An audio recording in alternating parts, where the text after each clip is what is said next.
इसमें ध्यान देने वाला वर्ड है वक्फ को लगता है। If Waqf thinks. बोर्ड ने क्लेम डाल दिया तो उसके बाद उस क्लेम को प्रूव करने की रिस्पॉन्सिबिलिटी बोर्ड की नहीं होगी कि 2009 से लेके अभी तक वक्फ की प्रॉपर्टीज ऑलमोस्ट डबल हो गई हैं।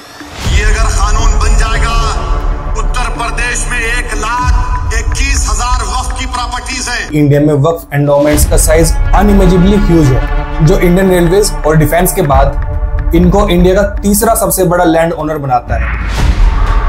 सच तो यह है कि ये बोर्ड का फेलियर है कि वो प्रॉपर्टीज को अच्छे से मैनेज नहीं कर पा रहा है। जो छोटे मोटे मैनेजर्स हैं वो लोग भी वक्त की प्रॉपर्टीज को या फिर इनकी हेरिटेज साइट्स को अपनी जागीर समझते हैं। 1,12,000 के पास कागज ही नहीं है। चलिए अपनी कहानी की शुरुआत करते हैं। मिलिए मिस्टर राजगोपाल से, जो तमिलनाडु के एक छोटे से गांव से आते हैं। गांव का नाम है तिरुचितुरई। एक दिन होता कुछ ऐसा है कि राजगोपाल डिसाइड करते हैं कि उन्हें अपनी जमीन को कहीं बेचना है, और अपनी जमीन को बेचने के लिए वो रजिस्ट्रार ऑफिस में जाते हैं। लेकिन जैसे ही वो रजिस्ट्रार ऑफिस में जाते हैं तो उनको बोला जाता है कि आप पहले वक्फ बोर्ड से एनओसी लेके आइए। एनओसी बोले तो नो ऑब्जेक्शन सर्टिफिकेट। अब ऐसे में राजगोपाल घबरा जाते हैं और उनको समझ में नहीं आता कि करना क्या है। लेकिन बाद में पता चलता है कि वो जमीन उनकी बची ही नहीं है। ऐसा इसलिए क्योंकि वक्फ बोर्ड के अकॉर्डिंग जहां उनका गाँव है वहां की पूरी जमीन अल्लाह के नाम पे दे दी। जिस गाँव में वो रह रहे हैं, जहां अपनी खेती कर रहे हैं, वो सब कुछ अब कानूनी तौर पर उनका रहा ही नहीं है। सोचिए, आपकी अपनी जमीन है और आपको ही नहीं पता है कि वो अल्लाह के नाम पे किसी को दे दी गई। और ऐसा सिर्फ राजगोपाल के साथ नहीं है, ऐसे केसेस 18 अलग अलग गांवों में देखे गए।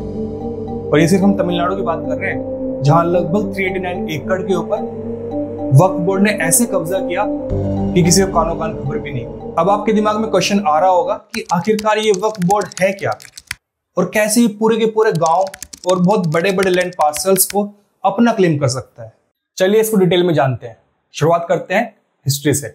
वक्फ का मतलब होता है चैरिटेबल एंडोमेंट, यानी कि कोई भी जमीन या प्रॉपर्टी अल्लाह के नाम पे डेडिकेट की जाती है, और इसमें कम्युनिटी के लिए वो चीजें बनाने का प्रोविजन होता है जो लॉन्ग टाइम तक कम्युनिटी यूज करे, जैसे कि स्कूल, हॉस्पिटल्स वगैरह वगैरह। ये प्रॉपर्टी सिर्फ रिलीजियस और चैरिटेबल कामों के लिए अवेलेबल होती है, और इसका कोई भी दूसरा इस्तेमाल या फिर सेल स्ट्रिक्टली प्रोहिबिटेड होता है। शरिया लॉ के अकॉर्डिंग एक बार अगर वक्फ एस्टेब्लिश हो जाए और कोई भी प्रॉपर्टी इसके नाम लिख दी जाए तो वो हमेशा हमेशा के लिए वक्फ की हो जाती है। वो प्रॉपर्टी फिर वापस नहीं ली जा सकती है। इंडिया में इसका इतिहास दिल्ली सल्तनत के शुरुआती दिनों तक ट्रेस किया जा सकता है, जब सुल्तान मुइजुद्दीन ने मुल्तान की जामा मस्जिद के लिए पूरे 2 गांव वक्फ को दान कर दिए, और शेखुल इस्लाम को उसका एडमिनिस्ट्रेशन दिया गया। और दिल्ली सल्तनत के बाद भी जैसे जैसे इस्लामिक रूल इंडिया में फैला और उन्होंने इंडिया में अलग अलग जगह पर अपनी पहुंच बढ़ाई, वैसे वैसे वक्फ की जो प्रॉपर्टीज थी वो बढ़ती चली गई, और ये सालों तक चलता रहा। लेकिन फिर आया दौर अंग्रेजों का, और 19वीं सेंचुरी में वक्फ को एबोलिश करने की काफी कोशिशें की गई। ये डिस्प्यूट लंदन के प्राइवी कोर्ट तक भी पहुंचा, जहां 4 ब्रिटिश जजेस ने वक्फ को a perpetuity of the worst and most pernicious kind बोला और इसको इनवैलिड डिक्लेयर कर दिया। यहाँ पे 2 वर्ड बहुत ध्यान देने वाले हैं। परपेचुइटी का मीनिंग होता है लास्ट फॉर एवर, और परनेस का मतलब होता है कोई भी ऐसी चीज जो हार्मफुल या डिस्ट्रक्टिव होती है अपने नेचर में। फास्ट फॉरवर्ड करते हैं और आते हैं 1913 पे, जब वक्फ को अपना पहला लेजिस्लेशन मिला, जिसका नाम था मुसल्लम वक्फ वैलिडेटिंग एक्ट 1913। उसको वैलिडेट किया। फिर जब ब्रिटिश क्राउन के रिप्रेजेंटेटिव दिए गए तो मुसल्लम वैलिडेटिंग एक्ट 1930 को पास किया गया, जो रेट्रोस्पेक्टिवली सारे फैमिली वक्फ को वैलिड बनाता था, और इसको पूरे इंडिया में एक्सटेंड किया गया। इस बीच में 1923 में भी एक एक्ट पास किया गया, जिससे कि इस बोर्ड के सारी प्रॉपर्टीज को बेटर एडमिनिस्ट्रेट किया जाए। हालांकि एक इंपॉर्टेंट बात यह है कि 1923 का जो एक्ट था वो डिस्प्यूट रेजोल्यूशन को सिविल कोर्ट में छोड़ता था, पर ये सब बातें तो थी प्री इंडिपेंडेंस की, और हम प्री इंडिपेंडेंस के एरा में ज्यादा नहीं रुकेंगे। हम बात करेंगे कि इंडिपेंडेंस के बाद क्या हुआ और कौन से वो एक्ट थे जिन्होंने इस बोर्ड को इतनी ज्यादा पावर दी। इंडिपेंडेंस के जस्ट बाद नेहरू जी की सरकार ने डिसाइड किया कि वक्फ को स्टेट लेवल पर एडमिनिस्टर करने के लिए एक अलग संस्था होनी चाहिए। यहाँ जन्म होता है हमारे वक्फ बोर्ड का, जहाँ 1954 के एक्ट ने स्टेट लेवल पर स्टेट वक्फ और सेंट्रल लेवल पर सेंट्रल वक्फ बोर्ड को लाने का प्रोविजन दिया। सिंपल भाषा में समझते हैं कि 1954 का एक्ट करता क्या है। सबसे पहला, मैनेजमेंट। इस एक्ट के तहत वक्फ प्रॉपर्टीज को मैनेज करने के लिए एक बोर्ड बनाया गया। इस बोर्ड की जिम्मेदारी थी कि जिस नियत के साथ किसी ने प्रॉपर्टी को दान किया है तो वो प्रॉपर्टी उसी तरह से यूज हो, यानी कि प्रॉपर्टी का सही इस्तेमाल इंश्योर करने के लिए बोर्ड को बनाया गया। Number 2, registration. इस एक्ट के अकॉर्डिंग वक्फ की प्रॉपर्टीज को रजिस्टर करना जरूरी है। ऐसा करने पे ऑफिशियली प्रॉपर्टीज को मैनेज करना बेटर हो सकता है और बोर्ड की सभी प्रॉपर्टीज को ऑफिशियली रिकॉग्नाइज भी ऐसे ही किया जाना। Number 3, dispute resolution. ये एक्ट बोर्ड से रिलेटेड प्रॉपर्टीज में अगर कोई डिस्प्यूट आता है तो उसको रिजोल्व करने का एक तरीका प्रोवाइड करता है। यानी कि अगर कोई डिसएग्रीमेंट है तो प्रॉपर्टी का इस्तेमाल कैसे होना चाहिए वो डिसाइड करने के लिए एक मैकेनिज्म बनाया गया। और नंबर 4, प्रोटेक्शन। इस एक्ट का मकसद वक्फ की प्रॉपर्टीज को मिसयूज होने से बचाना था, जैसे ये एंश्योर करना कि प्रॉपर्टीज को बेचा नहीं जा सकता है या फिर उसका इस्तेमाल सिर्फ उस नियत के लिए होगा जिसके लिए उसको ओरिजिनली डोनेट किया गया। और फिर आता है साल 1995। फिर से कुछ चेंजेस आए और इन चेंजेस ने वक्फ बोर्ड की पावर को बहुत ज्यादा बढ़ा दिया या कहें तो एकदम अनकंट्रोल बना दिया। 1954 से 1995 के बीच 4 मेजर प्रॉब्लम थी जिसके चलते वक्फ बोर्ड सरकार के लिए एक परेशानी बना हुआ था। वो 4 थी करप्शन, नेपोटिज्म, फ्रॉड क्लेम्स और फॉल्स डॉक्यूमेंटेशन। चलिए इसको थोड़े डिटेल में समझते हैं। उस टाइम पे भारत के प्रधानमंत्री थे पीवी नरसिम्हा राव और उनके साथ डॉक्टर हामिद अंसारी जो उस टाइम के माइनॉरिटी अफेयर्स के मिनिस्टर थे। उन्होंने माइनॉरिटी कम्युनिटीज के इश्यूज को एड्रेस करने के लिए कुछ चेंजेस किए। ये किस माइनॉरिटी कम्युनिटी की बात हो रही है ये आप और हम समझाएंगे। इन इश्यूज को एड्रेस करने के लिए वक्फ को सिग्निफिकेंट पावर्स दिए गए और कहा गया कि ये प्रॉपर मैनेजमेंट और ट्रांसपेरेंसी के लिए ऐसे पावर्स दिए गए। ये उन मिसयूज को रोकने के लिए था जहां वक्फ की प्रॉपर्टीज को कोई और फॉल्स डॉक्यूमेंटेशन लाके या फिर फ्रॉड करके उनके ऊपर कब्जा कर रहा था, तो उन चीजों को रोकने के लिए वक्फ को पावर दी गई। और क्या थी वो पावर्स, इनको जानते हैं 5 ब्रॉड कैटेगरीज में डिवाइड करके। पहला, एडमिनिस्ट्रेटिव कंट्रोल। वक्फ बोर्ड को वक्फ प्रॉपर्टीज को ओवरसी करने की पूरी अथॉरिटी दी गई, इंक्लूडिंग कि उनको ये भी इंश्योर करना था कि वक्फ की प्रॉपर्टीज जिस नियत के साथ दान की गई है सिर्फ उसी पर्पज के लिए यूज हो। दूसरा, फाइनेंशियल ओवरसाइट। बोर्ड को ऑडिट और फाइनेंशियल एक्टिविटीज को ओवरसी करने की भी पावर मिली, जिसका मेन मोटिव फिर से बताया गया कि ट्रांसपेरेंसी को मेंटेन करने के लिए। बट इन शॉर्ट के तो पूरी फाइनेंशियल पावर इन सभी प्रॉपर्टी से रिलेटेड बोर्ड को दी गई। Number 3, property management. बोर्ड को पूरी पावर दी गई कि प्रॉपर्टीज का एडमिनिस्ट्रेशन और मेंटेनेंस कैसे किया जाए और अगर प्रॉपर्टीज को लीज या सेल किया जाता है इन एनी केस तो उसकी भी पूरी पावर और फाइनल डिसीजन जो है वो बोर्ड को दिया गया।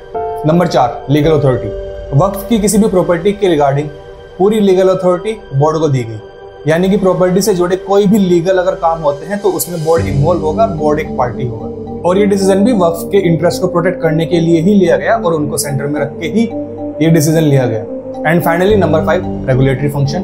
तो रेगुलेशन का भी सारी जिम्मेदारी बोर्ड को दी गई और वक्फ प्रॉपर्टीज के मामले में बोर्ड इकलौती रेगुलेटरी अथॉरिटी रहेगी। इसमें किसी सरकार, चाहे वो स्टेट या सेंट्रल हो, किसी का कोई इन्वॉल्वमेंट नहीं होगा। ऐसी पावर ये एक्ट ने वक्फ बोर्ड को दी है। बाद में फिर 2002, 2013, 2019 में भी कुछ छोटे मोटे चेंजेस आए बट वो सब माइनर है।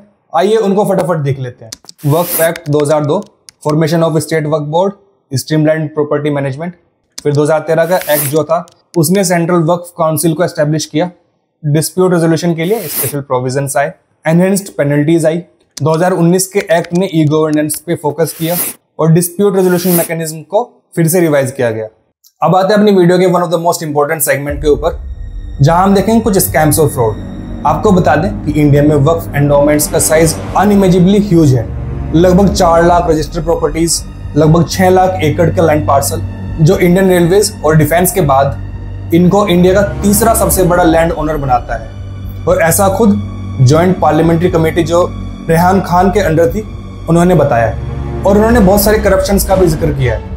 उनकी माने तो दिल्ली के अंदर ही ऑलमोस्ट 70% ऑफ वक्फ प्रॉपर्टीज जो है वो एनक्रोच हो चुकी है और जो बची हैं उसमें भी करप्शन के केसेस भरपूर हैं। जो लैंड है वो बिल्डर्स, होटल्स, मार्केट्स और इंडस्ट्रीज को शॉकिंगली बहुत लो प्राइसेस के ऊपर लीज की गई है या बेची गई है। This is a two way corruption. आखिर कौन है वो लोग जो सस्ते में इनको लीज आउट कर रहे हैं और कौन है वो लोग जो इन प्रॉपर्टीज को एनक्रोच कर रहे हैं? सच तो ये है कि ये बोर्ड का फेलियर है कि वो प्रॉपर्टीज को अच्छे से मैनेज नहीं कर पा रहा है और ये बोर्ड खुद अंदर से करप्ट है। इस बोर्ड के ठेकेदार खुद अंदर से करप्ट हैं और डेफिनेटली बहुत सारा ब्लैक मनी इसके अंदर फ्लो हो रहा है।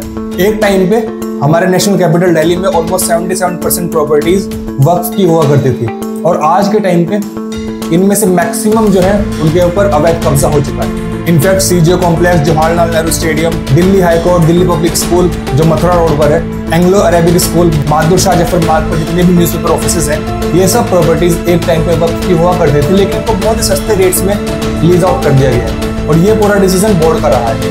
और जब इन करप्शन से पर्दा उठाने की बारी आई तो कुछ बहुत ही शॉकिंग नाम सामने आए हैं। इन सब में अहमद बुखारी, जो कि दिल्ली की जामा मस्जिद के इमाम रह चुके हैं, मौलाना मोअज्जम अहमद, जो शाही मस्जिद फतेहपुरी के इमाम रह चुके हैं, इन लोगों के भी नाम सामने आए थे। और ये बहुत ही बड़े स्ट्रक्चर के लोग हैं। धार्मिक लेवल पे इनका रुतबा बहुत ही बड़ा है। जो छोटे मोटे मैनेजर्स हैं, वो लोग भी वक्फ की प्रॉपर्टीज को या फिर इनकी हेरिटेज साइट्स को अपनी जागीर समझते हैं। वो इन प्रॉपर्टीज को अपने ऑफिसेज, बिजनेसेस और घर बनाने के काम में ले आते हैं, जो बिल्कुल इलीगल और गलत है। जैसे एक छोटा सा एग्जांपल आपको बताते हैं। ये अजमेरी गेट के पास का एरिया है, जो एंग्लो अरबिक स्कूल के हेरिटेज साइट के पास में है। वहाँ के दरगाह ख्वाजा का एक केस सामने आया था। डीडे द्वारा 1994 में ये साइट हेरिटेज साइट डिक्लेयर कर दी गई और PIL नंबर 8759 ऑफ 2004 के थ्रू हाई कोर्ट ने इस लैंड पार्सल से ऑलमोस्ट 51 एनक्रोचर फैमिली को रिमूव करने का ऑर्डर दिया। हालांकि उस टाइम इनको हटा दिया गया, लेकिन धीरे धीरे कुछ स्मॉल टाइम पॉलिटिशियंस, कुछ लोकल वक्फ मैनेजर्स और प्रॉपर्टी डीलर्स इस प्रॉपर्टी को फिर से रीएनफोर्स करने की कोशिश में लगे हुए हैं। इनफैक्ट काफी कुछ तो कर भी चुके हैं। यहाँ पॉलिटिशियंस, पुलिस, लोकल माफियाज और इस टाइप के लोगों के बीच में एक नेक्सस बना हुआ है। ये सब मिलजुल कर इस टाइप का करप्शन करते हैं और खुद वक्फ में काम करने वाले मैनेजर्स और लोग वो इतने करप्ट हैं कि वो इनका साथ देते हैं। जो जमीन कभी बेची नहीं जा सकती या फिर उसका गलत इस्तेमाल नहीं हो सकता था, ये लोग आपस में सांठगांठ करके उस जमीन को सस्ते रेट्स पर लीज आउट कर देते हैं। और ऐसा करने में जो ऑफिशियल्स इन्वॉल्व है, उनकी भी जेबें भर जाती है। स्ट्रक्चर कमेटी की रिपोर्ट की माने तो वक्फ बोर्ड को पूरा ओवरहोल करने की जरूरत है, क्योंकि करप्शन, नेपोटिज्म और ये सब चीजें इस बोर्ड की रग रग में बस चुकी है। और इसके चलते ही रोज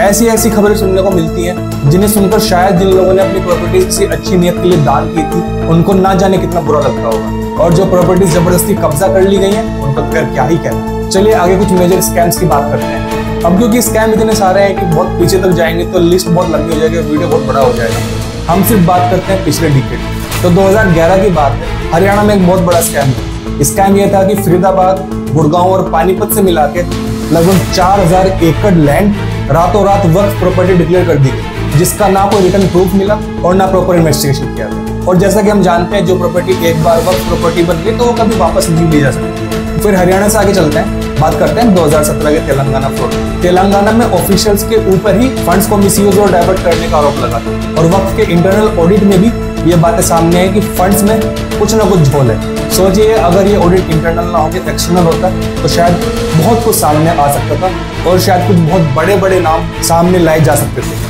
फिर आता है 2020 में दिल्ली का मामला। वहाँ भी कहानी कुछ ऐसी ही थी। वहाँ पर भी फंड्स को सर्कुलेट किया गया, रिकॉर्ड्स में बहुत सारी खामियां पाई गई और यहाँ तक आरोप लगे कि वक्फ के फंड कुछ ऑफिशियल्स ऐसे गैर कानूनी कामों में कर रहे हैं जो शायद नहीं होने चाहिए। और सिर्फ फंड्स का सर्कुलेशन ही नहीं, और भी कई तरह के आरोप लगते हैं, जैसे कि नेपोटिज्म और फेवरिज्म के आरोप भी बोर्ड के ऊपर लगते रहे, जहाँ पर ऑफिशियल्स को अपॉइंट करने के लिए नेपोटिज्म देखने को मिला। और जहाँ पोस्ट नेपोटिज्म के ऊपर बेस की जाएगी तो उस सिस्टम की एफिशिएंसी पर हमेशा एक सवाल रहेगा। इसके अलावा भी और तरीके के बहुत सारे स्कैम में ये बोर्ड फंसा रहता है। जैसे 2019 में उत्तर प्रदेश वक्फ बोर्ड जो था वो फ्रॉड क्लेम्स में फंस गया। फ्रॉड सेल्स और फ्रॉड लीज के आरोप इस स्टेट बोर्ड के ऊपर लगे। आरोप थे कि इन्होंने इन फ्रॉड लीज और फ्रॉड सेल की ट्रांजैक्शन को जस्टिफाई करने के लिए डॉक्यूमेंटेशंस को भी फैब्रिकेट कर दिया। सोचिए किस लेवल तक का करप्शन बोर्ड के अंदर आ चुका है, क्योंकि चीजें रेगुलेट नहीं है और बात फ्रॉड डॉक्यूमेंटेशन तक आ ही गई है तो 2020 का कर्नाटक इंसिडेंट को कैसे भूल सकते हैं। प्रॉपर्टीज के रिकॉर्ड और ट्रांजैक्शन को मैनिपुलेट करने के लिए 2020 में कर्नाटक स्टेट का जो वक्फ बोर्ड है उसके ऊपर ये आरोप लगे थे कि उसने ये सब चीजें की। उसके ऊपर फेक डॉक्यूमेंटेशन और अनऑथराइज्ड डील कराने के आरोप लगे। अब फास्ट फॉरवर्ड करते हैं 2024 पे। आखिरकार 2024 में हो क्या रहा है। तो अभी रिसेंटली वक्फ बोर्ड की अनचेक्ड पावर्स को कर्ब करने के लिए गवर्नमेंट ने एक बिल इंट्रोड्यूस किया है, जिसको आप वक्फ एक्ट 2024 भी बोल सकते हैं या फिर गवर्नमेंट ने इसका नाम रखा है उम्मीद, UMEED। हालांकि ये बिल अभी तक पास नहीं हुआ है और फिलहाल इसके लिए एक ज्वाइंट पार्लियामेंट्री कमेटी भी बनाई गई है। इस कमेटी में टोटल 31 मेंबर्स हैं, जिसमें 21 मेंबर लोकसभा से आते हैं और 10 मेंबर राज्यसभा से आते हैं और पूरा देश इस कमेटी के डिसीजन का इंतजार कर रहा है। तो चलिए देखते हैं कि इस 2024 वाले एक्ट में ऐसा क्या है और आखिरकार क्यों बहुत लोग इसका अपोज भी कर रहे हैं।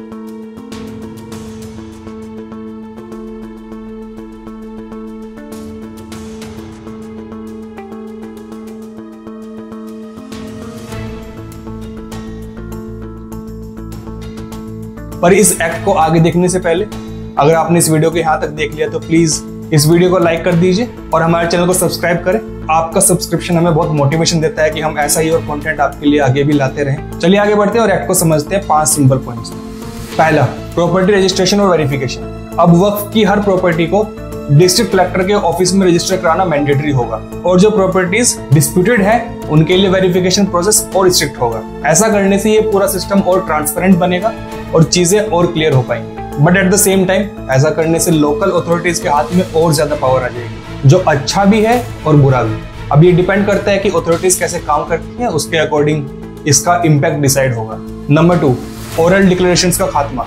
जैसे कि हमने पहले बताया कि वक्फ बोर्ड ओरली भी किसी प्रॉपर्टी के ऊपर क्लेम जाहिर कर सकता है, उनको किसी रिटर्न प्रूफ की अभी तक जरूरत नहीं होती है। और ऐसा करके बहुत सारे मामले सामने आए हैं कि जहां ओरली बोलने पर ही आम लोगों की प्रॉपर्टीज के ऊपर कब्जा हो गया है। हमने काफी सारे एग्जांपल आपको इस वीडियो के स्टार्टिंग में दिए थे। तो ये एक्ट एंश्योर करता है कि ओरली अब कोई भी क्लेम नहीं दिया जाएगा। Everything has to be on the paper.